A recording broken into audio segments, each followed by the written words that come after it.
అందరికీ నమస్కారం. అస్సలాము అలైకుం.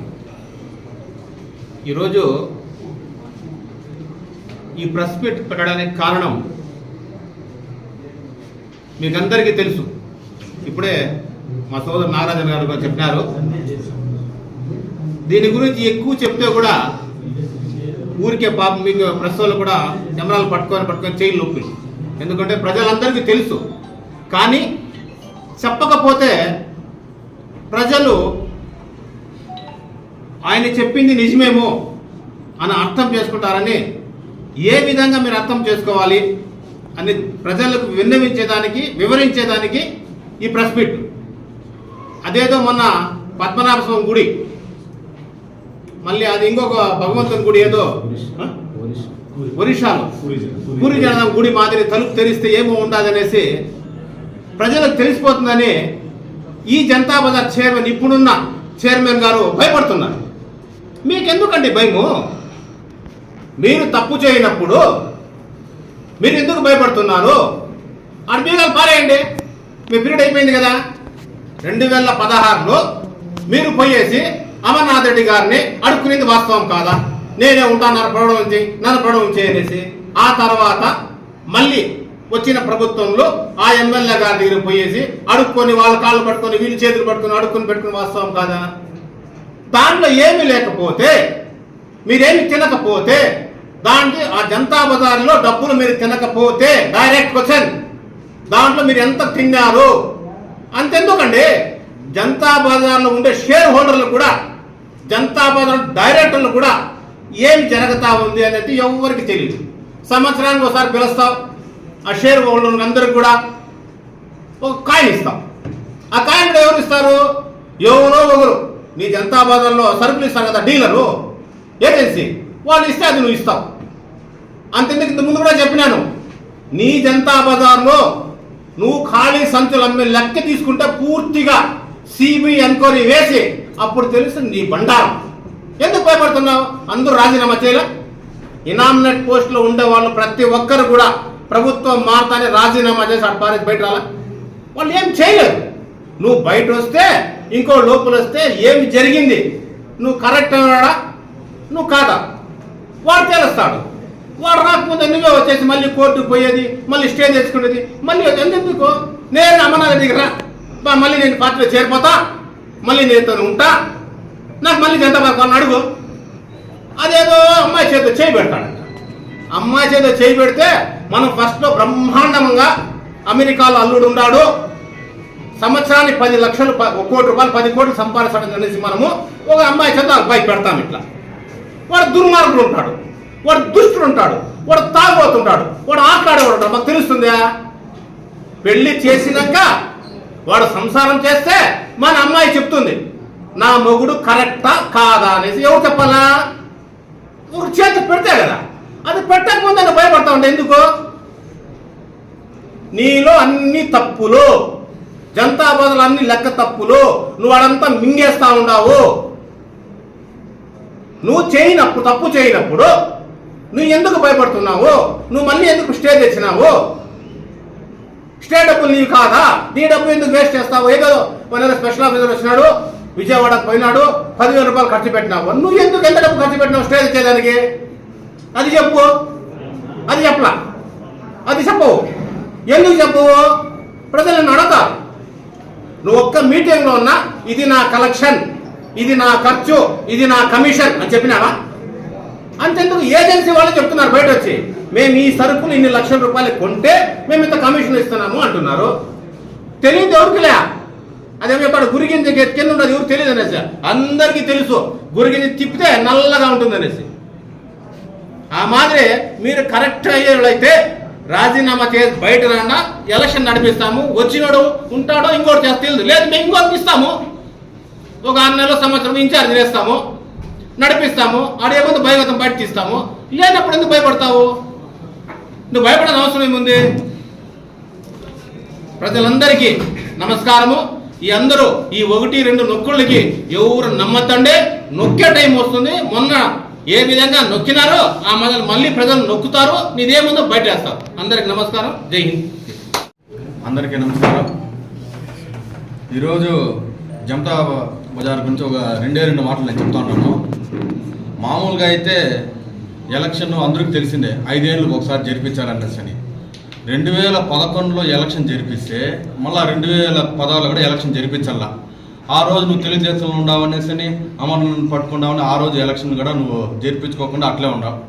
నీకు అంత నీతి నిజాయితీ ఉంటే మళ్ళీ 2019లోనే ఎలక్షన్ జరిపించండి. అలా అది జరగలే. ఎవరు కాడిపోతావో ఎవరిని అడుక్కుంటూ ఏం చేసుకుంటూ ఇంక అందరికీ తెలిసిందే, వీళ్ళు చెప్పిండేదే. ప్రత్యేకంగా నేను చెప్పాల్సిన అవసరం లే. ముఖ్యంగా ఒక విషయం ఎందుకంటే చెప్పాలంటే 2011లోనో 12లోనో జనతా బజార్లో ఎవరైనా అంత దాంట్లో ప్రేమ ఉంటే మీ అందరికీ సూటిగా ఇది అడుగుతున్నాను, వైన్ షాప్ ఎవరైనా జనతా బజార్లో పెడతారా? మీరు కానీ చెప్పండి. మహిళలు జనతా బజార్కి వస్తే ఆ పక్క వైన్ షాప్ అంట, ఈ పక్క జనతా బజార్ అంట. మీకు న్యాయమా? నువ్వు 2011-12లో జనతా బజార్లో వైన్ షాప్ పెట్టిన దానికే 2014లో నువ్వు ఓడిపోయిందని ప్రత్యేక కారణం అనేసి కూడా ఖచ్చితంగా చెప్తా ఉన్నా. ఎందుకంటే వాడు జనతా బజార్కి వచ్చేదానికి ఆఫీషియల్స్ వచ్చినప్పుడు ఒక పక్క మందు అంట, ఒక పక్క సరుకులంట. ఇది ఏడైనా న్యాయం సరిపోయిందా? మీరు కొంచెం ఆలోచించుకోండి. మీకు అంత ప్రేమ ఉంటే ఎవరైనా వైన్ షాప్ పెడతారా? చిన్న క్వశ్చన్ అడుగుతా ఉన్నాను, దయచేసి నేను తప్పు అనుకోద్దండా. ఎవరైనా పొలంనేరు నియోజకవర్గం కావచ్చు, జనతా బజార్ కావచ్చు, డెవలప్ చేసేక ఉంటారు. అది తెలుగుదేశం పార్టీ అయితే ఖచ్చితంగా ముందుంటుంది, డెవలప్ చేసేదానికి ఉంటుందే తప్ప అవినీతి చేసేదానికి ఉండదనేసి కూడా. ఎందుకంటే ఈ విషయం ఇక్కడ ఉండేది అమరన్న గారు, అవినీతి చేసేదానికి అవి చేసేదానికంతా ఆయన ఒప్పుకోండి వాళ్ళు గత ప్రభుత్వం అయిపోయింది అనేసి కూడా తెలియజేసుకుంటూ ఈ అవకాశం నాకు ఇచ్చిన ప్రతి ఒక్కరికి నా ధన్యవాదాలు తెలుపుకుంటున్నాను. అలంనేరు పట్టణము మరియు నియోజకవర్గ ప్రముఖులకు, ప్రజలకు, మరీ ముఖ్యంగా the Balaji cooperative super Bazar సంబంధించిన సభ్యులకు ప్రతి ఒక్కరికి పేరు పేరున ధన్యవాదాలు తెలియజేసుకుంటున్నాము. ఇప్పుడు ఈ ఒక్క నెలకు ముందు వైఎస్ఆర్ కాంగ్రెస్ పార్టీ పోయిన తర్వాత, తెలుగుదేశం పార్టీ అధికారంలోకి వచ్చిన తర్వాత దానికి 1986 నుండి 1975లో ఈ కోఆపరేటివ్ సొసైటీ యాక్ట్ ప్రకారము సూపర్ బజార్ ఓపెన్ అయితే 1986 నుంచి పొలంనేరు పట్టణానికి చెందిన ఆర్వి సుభాష్ చంద్రబోస్ గారు చైర్మన్ గా ఉన్నారు. ఆయన ప్రస్తుత వైసీపీ నాయకులు. ఆయన ఇప్పుడు ఎలక్షన్ అయిపోయిన తర్వాత ఒకటే ఈ 15 రోజులుగా ఆయన నిద్ర పట్టినట్లేదు. ఎన్నికలు ఒకే పని తప్పిస్తున్నారు. ఆయనకి ఎందుకు ఉలికిపాటో ఏమో అర్థం కావట్లేదు. 2011లో పొలంనేరు శాసనసభ్యులు గౌరవనీయులు పెద్దలు అమర్నాథ్ రెడ్డి గారి ఆధ్వర్యంలో సూపర్ బజార్కి ఎన్నికలు జరిగితే 5 సంవత్సరాలకు ఒక్కసారి కోఆపరేటివ్ సొసైటీ ఎన్నికలు జరిగేది. దాంట్లో 2016లో మీ పదవి పోయింది. అప్పటి నుంచి ఇప్పటి వరకు అనేక రకాల పార్టీలు మారుతూ ఆయన ఒక తెలుగుదేశం మద్దతుదారుగా ఉంటే కూడా, మేము ఎన్నికలు జరిపిస్తే కూడా ఇప్పుడు ఆయన ఎన్నికలు జరిపించకుండా అడ్డదారిలో చైర్మన్ కావాలన్నదే బోసన్న గారి యొక్క ప్రధానమైన ఆలోచన. ఈరోజు ఆయన ఏదో స్టే తెచ్చుకుంటే ఆగస్టు 4 ఉండాలి. రాష్ట్రం మొత్తం పాలసీలు ఎవరైతే నామినేట్ పోస్టుల్లో ఉంటారో వాళ్ళు ప్రభుత్వాలు మారినాక రాజీనామా చేస్తారు. ఈయన రిజల్ట్ వచ్చి మరుసటి రోజే ఇంకా రాజీనామా చేస్తే గౌరవప్రదంగా ఉండేది. ఎందుకంటే ఇందాక మా సోదరులు చెప్పినట్లు తిరువనంతపురం పద్మనాభ స్వామి ఆలయంలో ఉన్నట్ల ఆ మాలికలు కానీ, లేదా ఒరిస్సాలోని పూరి జగన్నాథ ఆలయంలో ఉన్న ఆ రక్త భాండాగారాలు కానీ, ఆ విధంగా పొలంనేరు సూపర్ బజార్లు ఏమైనా ఉన్నారా? మా మీడియా సోదరులు చెప్తారన్నా సూపర్ బజార్ గురించి మీకు ఎందుకు మాకు కానీ, తెలుగుదేశం పార్టీకి కానీ, అమర్నాథ్ రెడ్డి గారు కానీ సూపర్ బజార్ పైన ఎటువంటి దృష్టి లేదు, మాకు ఎటువంటి ఇది లేదు.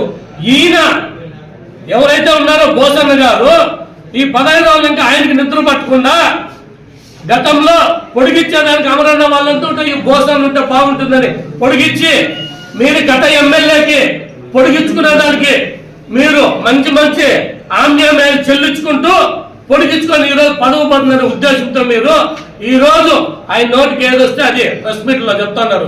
ఈరోజు నాకు కూడా తెల్లారి వచ్చింది, ఎన్నికలు జరగాలంటే ఒకటిలో కండి. ఆ నొక్కుడు తొక్కుడు అదంతా కూడా ఈ రాష్ట్ర ప్రభుత్వము అక్కడ ముఖ్యమంత్రి చంద్రబాబు నాయుడు గారు కావచ్చు, పలమనేరు శాసనసభ్యులు మాజీ మంత్రి పెద్దలు అమర్నాథ్ రెడ్డి గారు చూసుకుంటారు. మీరు దాంట్లో ఏ మతలబు ఉందని మీరు దాన్ని వదిలిపెట్టకుండా దాంట్లో మతలబు ఉందో మీరు దాన్ని బట్టి వేలాడుతున్నారు. మాకైతే అర్థం కాలేదు. కనీసం ఆ సభ్యులు కావచ్చు, అక్కడ ఉన్నటువంటి సూపర్వైజర్ డైరెక్టర్లు కావచ్చు, వాళ్ళంతా ఉత్సవ విగ్రహాలుగా చేసింది బోసన్న గారు కాదా? ఈరోజు క్యాష్ కడితే 2% నుంచి 3% ఒక కమిషన్ వస్తుంది. అవి ఏమైనా లెక్కలు చెప్తారు. మీరు కూడా మహాజన సభ పెడతారు, అదేదో ఖర్చులు జమా ఖర్చులు పెట్టి ఇంత మిగిలిన కాయిన్లు ఇచ్చేస్తారు. పూర్తిగా మీరు సూపర్వైజర్ లెక్కలు చెప్పేదానికి మీరు సిద్ధమా?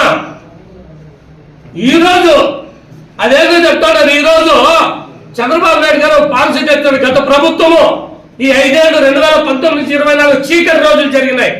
ఎక్కడ ఒక్కడ ఆస్తులు తనఖా పెట్టేస్తారు, దోచుకున్నారు. ఈ పలమనేరుకు వస్తే కూడా చిత్తూరు జిల్లా cooperative society bank, DCC bank అనేక దొంగ రుణాలు ఇచ్చి మీరు పెద్దిరెడ్డి గారు కావచ్చు, శాసనసభ్యులు కావచ్చు, అనేక మంది వక్ర మార్గంలో లోన్లు ఇచ్చి ఆ బ్యాంకు లూటీ చేయలేదా మీరు? ఇంతెందుకు పలమనేరులో ఎత్తుకోండి. డిసిఎంఎస్ ఎక్కడైతే ఉన్నాయి, గంగమ్మ గుడి కాడ మంచి వాల్యూ పైన ఒక ప్లాట్ ఉన్నాయి, అక్కడ స్థలము అక్కడ కానీ పాత సివిల్ సప్లైస్ కూడా అవంతా డిసిఎంఎస్ అవన్నీ ఈ రోజు దొంగచాటులో దొడ్డిదారిన నామమాత్రం ఫీజులు పెట్టి మీరు అక్రమంగా దాన్ని మీరు ఇచ్చేసుకోండి కదా. ఇదంతా మీరు అడిగితే మీకు ఇది అవుతుందా? ఒకసారి ఈ విధంగా ఎక్కడైతే అన్యాయం అక్రమం జరిగిందో ఇది నిగ్గుదేల్చే దీంట్లో ఈ రోజు రాష్ట్ర ప్రభుత్వం ఉంటే మీరు గుమ్మడికాయతో భుజాలతో చూపించుకున్నట్ల మీరు ఈ రోజు ఏదేదో ప్రేలాపనలు పడుతున్నారు. మేము ఒకటే చెప్తున్నాం బోసన్న గారికే, మేము తెలుగుదేశం పార్టీ మా అమర్నాథ్ రెడ్డి గారు సూపర్ బజార్ ఎన్నికలకు సిద్ధము. ఖచ్చితంగా ఆ ఎన్నికలకు పోవాలంటే ప్రొసీజర్ ఉంటుంది. ఆ ఎన్నికలు ఏ విధంగా ఓటర్ లిస్టు మాకు కావాలా, అంతా మీరు తప్పుడుగా పెట్టి నన్ను ఓటర్లు అంతా మీరు చేర్చుకునే వాళ్ళే. మేము దాన్ని ఒకసారి పరిశీలిస్తాం. దానికి ఒక ప్రొసీజర్ ఉంటుంది, దానికి గవర్నమెంట్ ఒక కోఆపరేటివ్ సొసైటీ యాక్ట్ ఉంది, దాని ప్రకారం వెళ్తుంది. మీకెందుకు ఉలిక్పాటు? పెడతాం, ఎన్నికలు కూడా పెడతాం. 4వ తేదీ వరకు ఉంది, అంతవరకు మీరు ఓపిక పెట్టండా. మీరు ఏదో మధ్య చేరి ప్రేలాపనలు అంతా పేలుతా ఉన్నారు. ఇంతకు ముందు ఎన్నికలకు ముందు కూడా అదే మరి తెలుగుదేశం పార్టీ పైన దుమ్మెత్తి పోసినారు. కాబట్టి దయచేసి కాస్త ఓపిక పెట్టండి. ఎవరి బండారం ఏది ఉందో నిజాలు నిగ్గు తేల్చి క్లియర్ గా పలమనేరు ప్రజల ముందు పెడతాము. అవతల ఏది జరిగినా వదిలిపెట్టే సమస్య లేదు. ఇక్కడ ఉండేది అమర్నాథ్ రెడ్డి గారు కొంచెం ఆలోచనగా సూపర్ బజార్ ఎన్నికలకు మా పార్టీ, మా శాసనసభ్యులు, మా ముఖ్యమంత్రి గారు సిద్ధం పెడతాము. ఎక్కడ ఏం అవకలు జరిగితే వదిలిపెట్టే ప్రసక్తి అయితే లేదు. కూడా అది ఏ ఒక బోసన్న సొత్తు కాదు, మనందరి ఓటర్లు మెంబర్స్ ఎవరైనా వాళ్ళ సొత్తు. మన అందరూ కూడా అధికారం ఉంది, ఒక హక్కు ఉంది. దాంట్లో ఏం జరిగిందో మంచి తెలుసుకునే దానికి ప్రతి ఒక్క సూపర్ బజార్ సభ్యునికి ఉండొచ్చు, ప్రజలు కూడా ఉంది. దాని అంతా కూడా నిజాలు నిగ్గు తెచ్చి బయట పెట్టి ప్రజల్లోకి తీసుకొస్తాము. కొంచెం ఓపిక పడితే అన్ని సక్రమంగా సవ్యంగా జరిగి మేము ఆ ఎన్నికల ప్రొసీజర్ ప్రకారం ప్రభుత్వ నిబంధనల ప్రకారం వెళ్తామని కూడా మేము అందరికి సవినయంగా తెలియజేసుకుంటున్నాం.